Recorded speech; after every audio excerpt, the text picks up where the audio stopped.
É uma grata alegria estar aqui para fazer a reflexão do Evangelho e falar dessa maravilhosa doutrina, que é a doutrina de Jesus, que nos eleva, que nos liberta e que nos traz realmente conforto. Nesses dias, mais do que nunca, vivenciamos a prova de que o amor é realmente aquilo que nos sustenta e que nos basta. Nas dificuldades, nas opressões, sobretudo quando vêm as enfermidades, a morte, é que nós nos colocamos diante daquilo que realmente tem valor. É quando olhamos o nosso baú, um baú imaginário, imaginamos aquilo que se pede à nossa alma nesse dia, o que temos preparado, o que temos para levar. Se você olha para o corpo físico, fica ali. Olha para os bens, fica ali. E Jesus uma vez perguntando ao rico, ele falou assim: e aí, rico? Aí o rico falava assim: hoje, meus filhos estão cheios, minha alma come e bebe folga, que tenho preparado dá para gerações. Mas aí faz a grande pergunta: e se hoje te pedires a tua alma, o que tens preparado, para quem será? E na doutrina espírita nós vamos além, porque temos essa certeza da vida espiritual, daquilo que segue. E a tua alma viverá, Você continua, esse é um trânsito. E aí nós observamos os verdadeiros sentidos que a vida nos coloca e nos põe, que é essa lei do amor. Essa lei que realmente nos põe em contraponto com aquilo que a gente carrega todo dia. Será que aquele sentimento ruim que você carrega em relação ao teu próximo, aquela mágoa que você carrega, aquilo que você tem na sua sacolinha, no seu baú, o que seja que você carrega todo dia, será que aquilo realmente tem valor? Será que quando a gente contrapondo a realidade objetiva da vida, hoje, claro, a pandemia assola todos, mas a morte sempre esteve por aí. A doença sempre esteve por aí. Eu, desde a infância, tenho esse contato direto com a morte. Toda a vida ela sempre me sondou. E eu toda a vida sempre tive que me perguntar: e aí? E quando a gente consegue ultrapassar o dia seguinte, é hoje. Se ele passar de hoje, essa grande coisa difícil, E se passar de hoje, o que você vai fazer?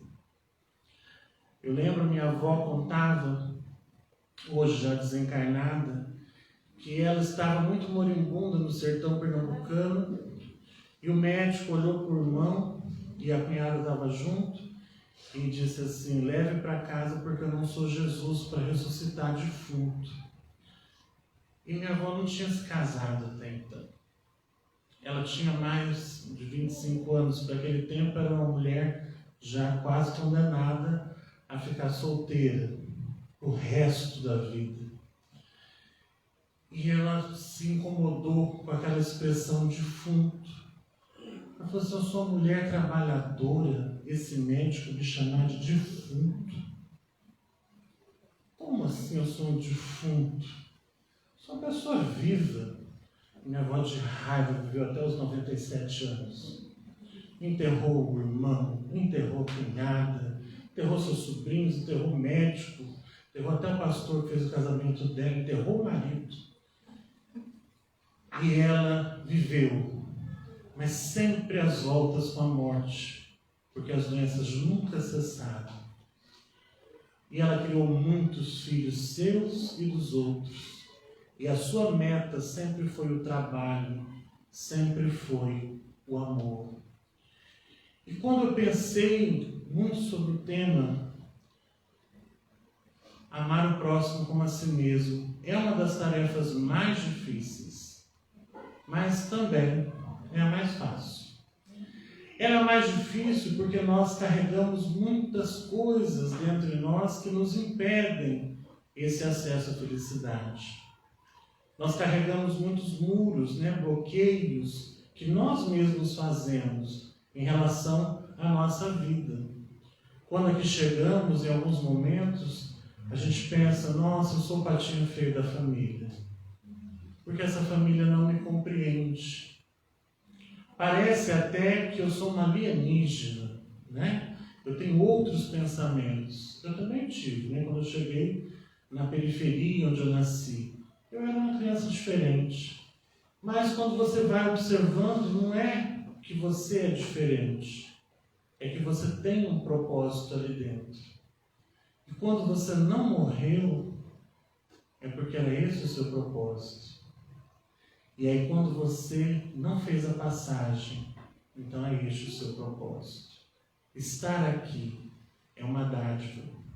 Não é a quantidade de anos que se faz na diferença, mas é a qualidade desses dias e dos momentos que se passa. Muitas vezes uma só palavra pode salvar tudo. E às vezes uma só palavra pode destruir tudo. É apenas um líder que pode destruir uma humanidade inteira, como Hitler, que não tinha a missão exatamente de fazer essa dirriça, como dizia ele no final da avó, no Nordeste era dirriça, né? Acabar com tudo. Não.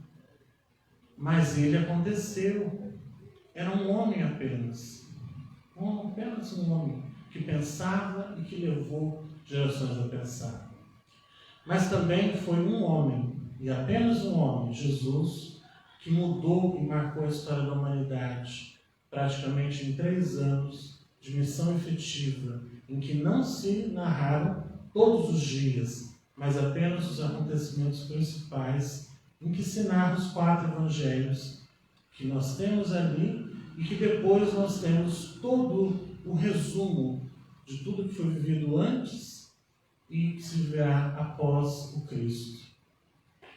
É esse homem que sintetiza apenas 2 ações máximas, que era amar a Deus sobre todas as coisas e ao próximo como a si mesmo. Não querer ao outro aquilo que o outro não queria que você fizesse também a você. É fazer, dar-se, como a planta que onde nasce, dá daquilo que tem. Se é um girassol, o girassol, quando sai o seu cotilédone, né, aquela ponta de raiz, quando faz a análise, já faz a sua perspectiva. Esse solo, eu tenho tantos % de capacidade até a minha reprodução e passar essa missão adiante. E aí essa planta, muitas vezes ela se reduz, como a gente vai aprendendo no bonsai, se reduz, uma árvore gigantesca se reduz para cumprir a sua missão. Porque a sua missão é florescer, é produzir, é ir, é dar tudo de si. Como o mandacaru, em pleno Nordeste, que aguarda a chuva para florescer, aguarda o tempo para dar o melhor de si, se reveste de espinhos, mas a sua flor é única. E é esse mesmo sentido que nós temos no sentido da própria existência, em que fazia que famílias numerosas do passado chegassem em locais agrestes, mas tinham força suficiente para levantar grandes famílias. E hoje, às vezes, um pai e uma mãe não conseguem criar um único filho, não consegue dar educação, uma coisa não anda, não consegue por Deus, não consegue por nada, não consegue nem criar. Tem que levar para a avó ajudar, porque a coisa está feia, que o amor não está sendo suficiente. O que será que está acontecendo nos nossos dias? Nós não podemos ter enfraquecido tanto, porque nesse tempo que nós estamos vivendo, é um tempo que nós temos que provar realmente o valor, porque agora é a peneira, agora é a separação do joio e do trigo. Tudo cresce igual. Mas o que é joio tem destino de joio, o que é trigo tem destino de trigo. E você, qual a sua posição? Onde você está? Onde está o afeto dentro de você? Você se ama? Por que o casamento hoje quase não se sustenta, as relações não se sustentam? Porque as pessoas não estão se olhando. Elas estão distraídas vendo o mundo, mas não estão se olhando a si mesmas. E é essa característica que o Cristo coloca: mulher, onde estão teus acusadores? Ninguém te condenou, nem eu tampouco te condeno. Vá e não tornes a errar, em cometer o mesmo crime. Vá, se arrume, eu não condeno você. Porque a ideologia do Cristo é a ideologia da libertação, é aquele amor que realmente ultrapassa as fronteiras e ama onde está, com quem esteja. Por isso que é o próximo. Não é apenas a família, aquele que está aqui, mas é a humanidade inteira. Nós conhecemos muito bem a lista de Schindler, que ficou famoso porque o nome era bonito e dava um bom filme. Mas, na verdade, quem salvou mais vidas de Schindler para outros nomes foi a lista de Manuel. Mas imagine você, um português, estrelando no filme, né? Quem assistia a lista de Manuel?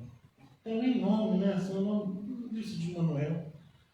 Mas Schindler é chique, né? A gente ouve lista de Schindler. Aí coloca aquela menina vermelha e tal. Mas assim, Manuel salvou muito mais vidas. Mas não importa se Schindler salvou uma ou outra, porque quem salva uma vida salva toda a humanidade. E quando que a gente chega nessa conclusão? Quando a gente vê o pequeno Moisés, um cesto, colocado ali para salvar-se na matança também dos inocentes da sua época, para que ele não vingasse. E o sacrifício de uma mãe de entregar seu filho para uma outra família a fim de que ele sobrevivesse. E desse a nós esse decálogo, toda essa experiência que ele teve, para que hoje nós estivéssemos aqui. A matança dos inocentes na época do Cristo, o sacrifício de Maria, conduzindo a sua realidade, já com os fenômenos espirituais, o sacrifício de Isabel, através de João Batista, o precursor, o grande, aquele que foi um dos maiores profetas do cristianismo, porque ele veio preparar o caminho do Cristo até que ele pudesse falar. Esse sacrifício, o sacrifício de mães e mães e mães que não são nem às vezes citadas, mas que tornam possível o nascimento de filhos memoráveis. Essas mulheres ocultas que choram, que pranteiam e que tornam possível a realidade espiritual. Na Via Crucis, poucos homens acompanharam Cristo, mas as mulheres sim estavam lá, fiéis, firmes, com um movimento religioso. Nós sabemos que a maior parte são as mulheres que elevam a família à religiosidade. Por quê? Porque é claro que o sofrimento, a questão espiritual, tudo sobrecai mais sobre a maternidade do que mesmo sobre o outro lado. Mas mesmo assim, são elas que forjam os grandes homens. E é o amor que forja tudo isso. Se eu tiver que ter um pai amorável e bom, ele tem que ter sido amado por uma mãe amorável e boa. Por quê? Porque a gente nasce e recebe e acaba reproduzindo no espelhamento. Por isso que o apóstolo Paulo fala em Coríntios 13 que nós vivemos por espelho e enigma. Coisa bonita, né? A gente olha por espelho e enigma. Porque você olha na direção do outro e você acha que você está olhando para o outro, mas na verdade você está olhando para você mesmo. E aí eu reclamo que o outro grita comigo, mas você muitas vezes nem percebe que você grita com o outro. Você fala, meu filho só grita comigo, mas você passa o dia berrando com o moleque. Você passa o dia berrando com o seu funcionário, o funcionário passa a berrar com você, que berra com o cliente berra com você, que berra com o outro da rua, que pisa no cachorro, que o cachorro já vem de volta, porque é tudo reflexo. Nós somos reflexos uns dos outros. Quando a pessoa emana uma coisa ruim de si mesma, aquela energia negativa, tudo negativa-se perto dele. É a pessoa quebrada, né? Aquele amigo quebrado financeiramente. Você chegou perto e começa a quebrar também. Aí todo mundo vai quebrando. Por quê? Porque é crise. E tem gente que a crise está acontecendo, a pessoa está enricando. Né? O que está acontecendo? A vibração. A doença, né? Aquela pessoa hipocondríaca, quando está ali Uma pessoa me olhou para mim e falou assim: você já pegou Covid? Já perdeu gente com Covid? Já morreu? Eu falei assim: morreu muita gente. E você não pegou? Eu falei: não, peguei outras coisas. Isso ainda não. Mas você vai pegar? Eu falei: não sei. E se você morreu? Eu falei: então, estou esperando também, está chegando. É um desejo para ver se o outro se desgraça. Se passou, né? Eu lembro quando eu caí num bueiro e quase me lastimei toda. Tinha gente que babava de desejo de ter também uma ferida na perna como a minha. Pessoas invejam a desgraça do outro. A sua irmã é deficiente física. Aquele desejo oculto, se eu tivesse uma irmã deficiente física. As pessoas também têm, porque é espelho. É desesperador isso. Porque eu vejo assim, eu não desejo mal para o outro. E não posso pensar em desejar bom porque passa por mim. E se você tem um problema, supere. E a doença não é minha, ela passa pelo corpo. Então a gente faz tudo o que pode para superar. E a vida é essa. É um capítulo maravilhoso. Mas o nosso tempo é curto, né? E a vida, ela passa por essa tangente. O que é viver? Viver é uma ideologia, é um pensamento, é uma vontade, é um querer. Mas viver em plenitude é amar. E Jesus, ele vem para que a gente tenha vida e vida em abundância. Ele vem para que a gente não seja mais cativo, mas a gente seja liberto. Por isso que ele fala assim: conhecereis a verdade, ela vos libertará. E tenho certeza que se nós nos unirmos ao Cristo, em espírito e verdade, nos entregarmos nessa trajetória após Ele, seguir Ele, que é o caminho, a verdade e a vida, com certeza, todas essas injunções que são da purificação própria do tempo e da própria humanidade, isso tudo a gente vai passar e vai superar. Como os antigos passaram, como todos já passaram. A gripe espanhola levou, o próprio Eurípides Barçanufo, Anália Franco, os avatares do movimento. Mas eles deixaram de ser grandiosos, deixaram de ter atividades por conta disso? De jeito nenhum. Eurípides, quando foi para desencarnar, a grande pergunta de Eurípides, na época da gripe espanhola, foi: a São Vicente de Paulo, onde eu serei mais útil? Ao lado de Jesus. Então, anotou na folhinha e aguardou o seu dia. Então, que nós realmente não tenhamos medo da morte, ou medo das coisas, que nós vivamos o agora, o momento presente, com qualidade, que nós vivamos com a saúde da nossa alma. O corpo é doente, vai envelhecer, vai acabar, mas você não pode se acabar. Tem que sair daqui sorrindo, como o querido Francisco de Assis, aguardando, irmão Sol, irmão Lua, sorrindo com as cotovias e saindo de sua cela, porque esse corpo é perecível e não dura para sempre, mas a nossa alma sim.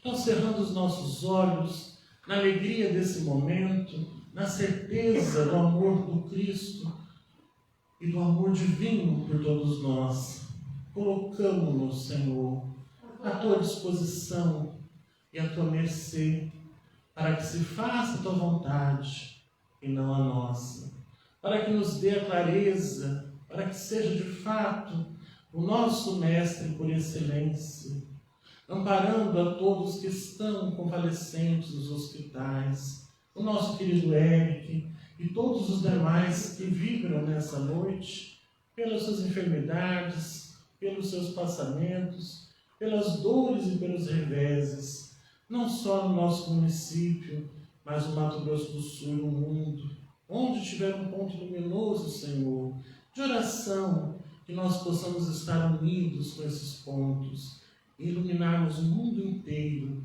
pois que o amor divino, uma centelha, pode abrasar a terra inteira. Dá-nos, Senhor, sempre perseguir o trabalho, estarmos contigo na seara, aumentarmos as mãos operosas, a fim de aliviar as dores que estão pelas ruas, que estão pelas casas, que estão pelas famílias, pela humanidade. Sê conosco nas horas de escuridão. Sê conosco, Senhor, como achote divino, lampadário, a fim de que possamos aurir o melhor de nossas vidas. Que nós possamos realmente, nesse presente, ser tão luminoso como um Natal permanente, em que Jesus nasça sempre, todos os dias, em nossas vidas, em nossos lugares, onde estivermos e com quem estivermos. Que essa luz espiritual do querido Mestre Capuchinho possa estar conosco, nos iluminando, e como ele mesmo colocou, que é melhor a gente amar para depois ser amado. Que nós possamos servir mais e melhor na sua seara, entregando-nos uns aos outros no amor, sendo instrumento da paz, levando a paz onde estivermos e propondo-nos a uma vida renovada, sempre nas bênçãos de Jesus e da sua falange magnífica que nos acompanha e aclara o movimento das nossas casas, hoje, agora e sempre. Que assim seja, graças a Deus.